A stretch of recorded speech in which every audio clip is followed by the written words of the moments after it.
Hello friends, my name is Abhishek Verma और code मंत्रा web learn में आपका स्वागत है।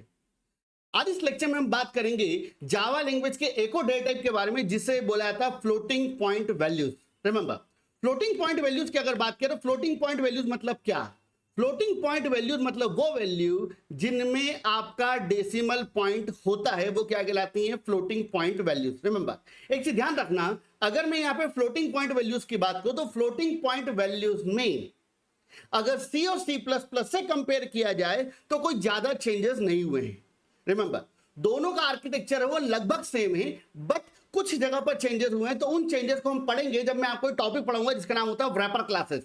डन। मगर एट द टाइम अगर बात की जाए तो फ्लोटिंग पॉइंट वैल्यूज और सी लैंग्वेज में आपने जो फ्लोटिंग पॉइंट वैल्यूज पढ़ी हैं दोनों लगभग सेम है। डन। अब फ्लोटिंग पॉइंट वैल्यूज की अगर बात करें तो फ्लोटिंग पॉइंट वैल्यूज क्या होती है? तो फ्लोटिंग पॉइंट वैल्यूज मतलब वो वैल्यूज जिनमें आपका डेसिमल पॉइंट होता है, वो क्या कहलाती हैं? आपकी फ्लोटिंग पॉइंट वैल्यूज। तो जैसे मान लीजिए आपने लिखा 22.7, it's a floating point value. आपने लिखा 82.5, it's a floating point value. 99.28 floating point value है। माइनस का 81.73 फ्लोटिंग पॉइंट वैल्यू है। माइनस का 8.9 एक फ्लोटिंग पॉइंट वैल्यू है। माइनस का 41.83 एक फ्लोटिंग पॉइंट वैल्यू है। तो फ्लोटिंग पॉइंट वैल्यूज मतलब वो वैल्यूज जिनमें आपका डेसिमल पॉइंट होता है। और फ्लोटिंग पॉइंट वैल्यूज की बात की जाए तो फ्लोटिंग पॉइंट वैल्यूज नेगेटिव भी हो सकती हैं और पॉजिटिव भी हो सकती है। That's it. डन। अब एक चीज ध्यान दीजिएगा प्लीज, अगर यहां पर फ्लोटिंग पॉइंट वैल्यूज की बात की जाए तो एक पहला क्वेश्चन बनता है, और वो क्वेश्चन क्या है कि सर हम फ्लोटिंग पॉइंट वैल्यूज का यूज कहां करेंगे? डन। अब एक चीज ध्यान रखना, फ्लोटिंग पॉइंट वैल्यूज की बात करें, फ्लोटिंग पॉइंट वैल्यूज का यूज होता है जब आप आपके रिजल्ट को बहुत ज्यादा एक्यूरेसी के साथ में रिप्रेजेंट करना चाहते हो। आप किसका यूज करोगे? फ्लोटिंग पॉइंट वैल्यूज का। डन। जैसे मान लीजिए मैं आपकी बात करूं, मुझे आपकी हाइट को रिप्रेजेंट करना है, तो मैं ये थोड़ी बोल सकता कि आपकी हाइट या तो 5 फीट है या तो 6 फीट है। मुझे आपके अगर आपकी हाइट को रिप्रेजेंट करना है तो मुझे पॉइंट में एक्यूरेटली आपकी हाइट को रिप्रेजेंट करना पड़ेगा। तो मैं क्या बोलूंगा कि आपकी जो हाइट है वो कितनी है? 5.7।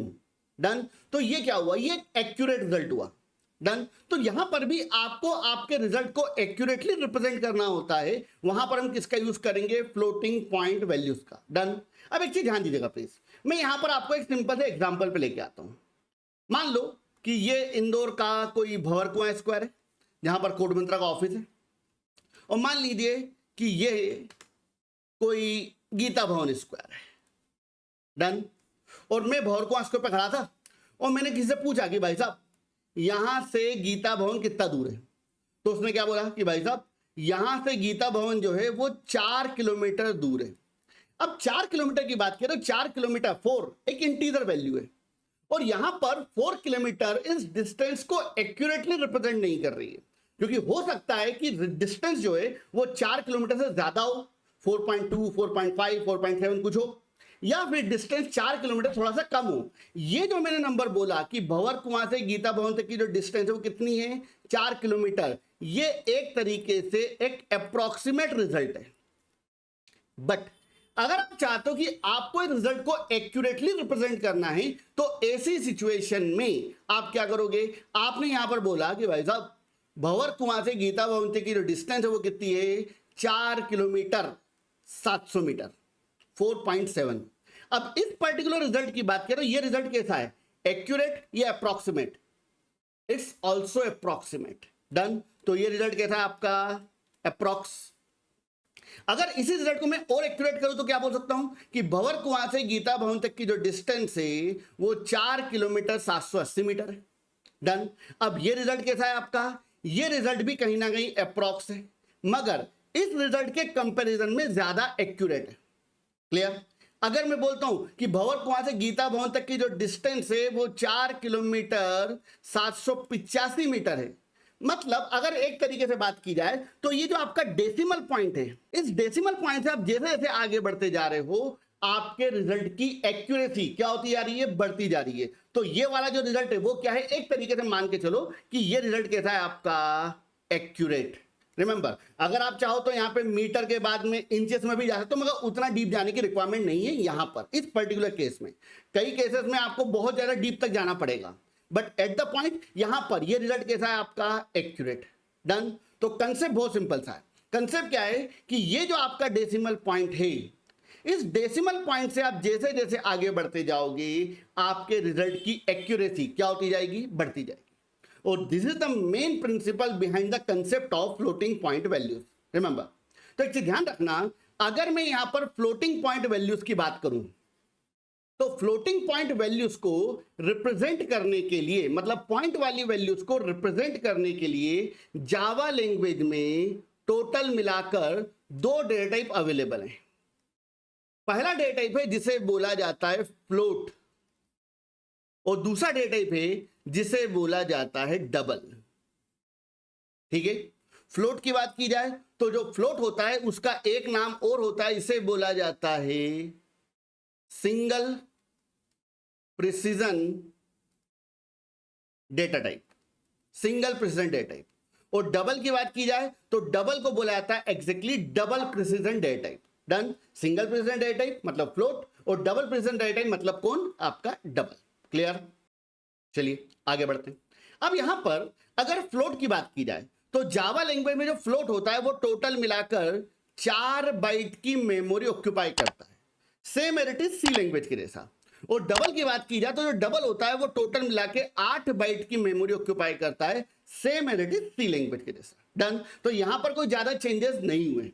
डन। अब यहां पे एक चीज ध्यान दीजिएगा प्लीज, अगर फ्लोट की बात की जाए तो जो फ्लोट होता है वो क्या करता है भाई साहब, पॉइंट वाली वैल्यू को रिप्रेजेंट करता है। और डबल की बात की जाए तो वो भी क्या करता है भाई साहब, पॉइंट वाली वैल्यू को रिप्रेजेंट करता है। तो पहला क्वेश्चन ये आता है कि सर किस सिचुएशन में हम फ्लोट का यूज करें और किस सिचुएशन में हम डबल का यूज करें। तो एक चीज ध्यान रखना, फ्लोट और डबल की बात की जाए तो आप डबल का यूज तब करोगे जब आपको ज्यादा एक्यूरेट रिजल्ट की रिक्वायरमेंट है। अगर आपको कम एक्यूरेसी की रिक्वायरमेंट है तो आप किसका यूज करोगे, फ्लोट का। डन। चलिए अब यहां पे ध्यान दीजिएगा प्लीज। तो मैं आपको एक सिंपल एग्जांपल पे लेके आता हूं। जैसे मान लीजिए आपने स्टेटमेंट लिख दिया 22 डिवाइडेड बाय 7। डन। अब 22 डिवाइडेड बाय 7 की बात की, इसको नॉर्मली अपन क्या बोलते हैं, पाई। और अगर आप 22 डिवाइडेड बाय 7 इस स्टेटमेंट को सॉल्व करोगे तो आपका जो रिजल्ट आएगा वो क्या आएगा, तो यहां पर अगर मैं 22 को 7 से डिवाइड करूंगा तो मेरा रिजल्ट आएगा 3.142857 फलाना फलाना फलाना, बहुत एक लंबा आपका रिजल्ट आ रहा है। अब इस पर्टिकुलर रिजल्ट की अगर बात की जाए तो इस पर्टिकुलर रिजल्ट में आप एक चीज नोटिस कर रहे हो कि जो आपका डेसिमल पॉइंट है, दशमलव, इसके बाद में आपका रिजल्ट काफी ज्यादा एक्यूरेट है, बहुत ज्यादा एक्यूरेसी लेवल तक इसको सॉल्व किया गया है। बट हमेशा जरूरी नहीं होता कि आपको इतना एक्यूरेट रिजल्ट चाहिए हो। रिमेंबर, एक चीज ध्यान रखो, अगर आप ज्यादा एक्यूरेसी तक सॉल्व करोगे तो उस केस में सिस्टम को उसको सॉल्व करने में ज्यादा एफर्ट्स लगेंगे, ज्यादा मेहनत लगेगी। डन। और अगर आप कम एक्यूरेसी तक सॉल्व करोगे तो उसको सॉल्व करने में सिस्टम को कम एफर्ट्स लगेंगे। डन। अब एक चीज ध्यान दीजिएगा प्लीज, यहां पर ये आपका डेसिमल पॉइंट है, और इस डेसिमल पॉइंट की बात की जाए तो इस डेसिमल पॉइंट के बाद में अगर आपको 5 से 6 डिजिट तक एक्यूरेट रिजल्ट की आवश्यकता है तो इस केस में आप यूज करोगे फ्लोट का। सिंपल सी बात है। और अगर आपको इस डेसिमल पॉइंट के बाद में 15 टू 16 डिजिट तक एक्यूरेट रिजल्ट की आवश्यकता है तो इस केस में आप यूज करोगे डबल का। रिमेंबर, मतलब अगर आप चाहो तो आप फ्लोट का यूज करो, अगर आप चाहो तो आप डबल का यूज करो, ये आपके ऊपर डिपेंड करता है। डन। क्लियर है। तो यहां पर फ्लोट की बात करें, फ्लोट क्या होता है, वो एक तरीके से लो एक्यूरेट होता है, कम एक्यूरेसी वाला होता है, और जो डबल होता है वो एक तरीके से हाई एक्यूरेसी रिजल्ट को जनरेट करके आपको देगा। डन। अब आगे बढ़ते हैं। अब यहां पर एक और इंपॉर्टेंट पॉइंट है कि सर जैसे मान लीजिए कि मैंने कोई वैल्यू लिख दी, मैंने कोई नंबर लिख दिया 2.7।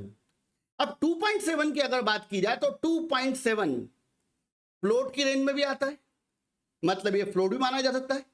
और 2.7 की बात की जाए तो जो 2.7 है वो डबल की रेंज में भी आता है, मतलब ये डबल माना जाता है। डन। अब यहां पर एक और इंपॉर्टेंट पॉइंट, अब ध्यान दीजिएगा प्लीज। तो जैसे मान लीजिए मैंने एक नंबर लिखा 2.7। अब 2.7 की बात की जाए या 2.71 की बात की जाए तो आप एक चीज नोटिस कर रहे हो कि ये जो फ्लोटिंग पॉइंट नंबर, ये जो पॉइंट वाला नंबर आपने लिखा है, ये नंबर फ्लोट की रेंज को भी बिलोंग करता है, क्योंकि जो फ्लोट होता है वो पॉइंट के बाद में आपको 5 से 6 डिजिट तक रिजल्ट दे सकता है। डन। और डबल की बात की जाए तो जो डबल होता है वो पॉइंट के बाद में 15 to 16 डिजिट्स तक आपको रिजल्ट दे सकता है। मतलब ये नंबर फ्लोट की रेंज को बिलोंग करता है और ये नंबर डबल की रेंज को भी बिलोंग करता है। डन। ये फ्लोट भी हो सकता है और डबल भी हो सकता है। तो एक क्वेश्चन यहां पर बनता है कि सर अगर ये नंबर फ्लोट की रेंज को बिलोंग करता है, ये नंबर डबल की रेंज को बिलोंग करता है, तो इस नंबर को मैं बाय डिफॉल्ट क्या मानूं, ये फ्लोट मानूं या डबल मानूं? तो एक चीज ध्यान रखना, जावा कंपाइलर की बात की जाए तो जावा कंपाइलर किसी भी पॉइंट वाली वैल्यू को डबल मान के चलता है, वो इस नंबर को फ्लोट नहीं मानेगा। ये बात ध्यान रखना, ठीक है? ये पॉइंट आपके माइंड में क्लियरली बैठा होना चाहिए, क्योंकि जब हम आगे प्रॉब्लम सॉल्व करेंगे तो अगर आपने कोई ऐसा स्टेटमेंट लिख दिया फ्लोट टी, कैसा वेरिएबल है? फ्लोट वेरिएबल है, और आपने इसका असाइन कर दिया 2.71, तो ये स्टेटमेंट आपको एरर दे देगा। क्यों एरर देगा उसका रीजन मैं आगे दूंगा जब मैं आपको कॉम्पेटिबिलिटी के बारे में बताऊंगा। मगर आपको ये पता होना चाहिए कि कोई भी पॉइंट वाली वैल्यू अगर आपने लिखी है तो वो वैल्यू क्या मानी जाती है? By default double. और अगर आप इस वैल्यू को क्या बोलना चाहते हो? फ्लोट, तो आपको इसको ऐसा लिखना पड़ेगा 2.71f। अगर आपने लास्ट में क्या लगा दिया? f, तो इस केस में ये नंबर क्या माना जाएगा? फ्लोट, अदरवाइज क्या माना जाएगा? डबल। f की बात की जाए तो f आप स्मॉल भी यूज कर सकते हो, f आप कैपिटल भी यूज कर सकते हो, ये आपके ऊपर डिपेंड करता है। डन। तो यहां पर फ्लोटिंग पॉइंट वैल्यूज की बात की जाए तो फ्लोटिंग पॉइंट वैल्यूज मतलब वो वैल्यू जिनमें आपका डेसिमल पॉइंट होता है। फ्लोटिंग पॉइंट वैल्यूज को रिप्रेजेंट करने के लिए दो डेटा टाइप हैं, फ्लोट और डबल। फ्लोट का यूज आप तब करोगे जब आपको लेफ्ट एक्यूरेट रिजल्ट की रिक्वायरमेंट है, और डबल का यूज आप तब करोगे जब आपको हाई एक्यूरेट रिजल्ट की रिक्वायरमेंट है। और फ्लोट की बात की जाए तो जो फ्लोट होता है उसको अगर आप लिखना चाहते हो तो आपको लास्ट में क्या लगाना पड़ेगा? f। और डबल बाय डिफॉल्ट कोई भी नंबर, कोई भी पॉइंट वाला नंबर क्या माना जाता है? डबल। That's it. क्लियर है? अब यहां पर एक इंपॉर्टेंट पॉइंट और है, और जिसे बोला जाता है डिफॉल्ट वैल्यू। जैसे मैंने इंटीजर के बारे में आपको डिफॉल्ट वैल्यू बताई थी, उसी तरीके से अगर मैं डबल की बात करूं या फ्लोट की बात करूं तो उनकी डिफॉल्ट वैल्यू क्या होती है? फ्लोट वेरिएबल अगर आपने डिक्लेयर किया है तो उसकी डिफॉल्ट वैल्यू होती है 0.0f, और अगर आपने डबल वेरिएबल डिक्लेयर किया है तो उसकी डिफॉल्ट वैल्यू होती है 0.0। रिमेंबर? क्लियर है? तो ये आपका टॉपिक था जिसे बोला जाता है फ्लोटिंग पॉइंट वैल्यूज। डन। अब यहां पर जो भी कंसेप्ट मैंने आपको बताया है, इन सभी चीजों को मैं प्रैक्टिकल इंप्लीमेंट करके बताऊंगा आपको आगे, जब मैं आपको प्रोग्राम रन करना बताऊंगा। मगर एट द टाइम जो थ्योरेटिकल कंसेप्ट मैंने आपको बताए हैं, ये concept as it is work करेंगे जैसे सी और C++ में वर्क करते थे। डन। तो प्लीज अगर अभी आपको कोई डाउट है तो उस डाउट्स के लिए थोड़ा वेट करो, जब मैं आपको प्रैक्टिकल इंप्लीमेंट करना बताऊंगा तो आपके सारे डाउट प्रॉपर्ली क्लियर हो जाएंगे। ओके? तो इस पर्टिकुलर वीडियो में हम कंप्यूटर प्रोग्रामिंग के इंपॉर्टेंट कंसेप्ट्स को आसान भाषा में विथ रियल लाइफ एग्जांपल आप तक पहुंचाते हैं, जो कि आपकी लॉजिकल थिंकिंग को इंप्रूव करने में हेल्प करेगा। अगर आपको हमारा ये कंटेंट और एक्सप्लेनेशन अच्छा लगता है तो प्लीज हमारे चैनल को सब्सक्राइब करें। ये आपके लिए तो फ्री है, लेकिन इससे हमें और नए प्रोग्रामिंग रिलेटेड वीडियोस को बनाने के लिए मोटिवेशन मिलता है।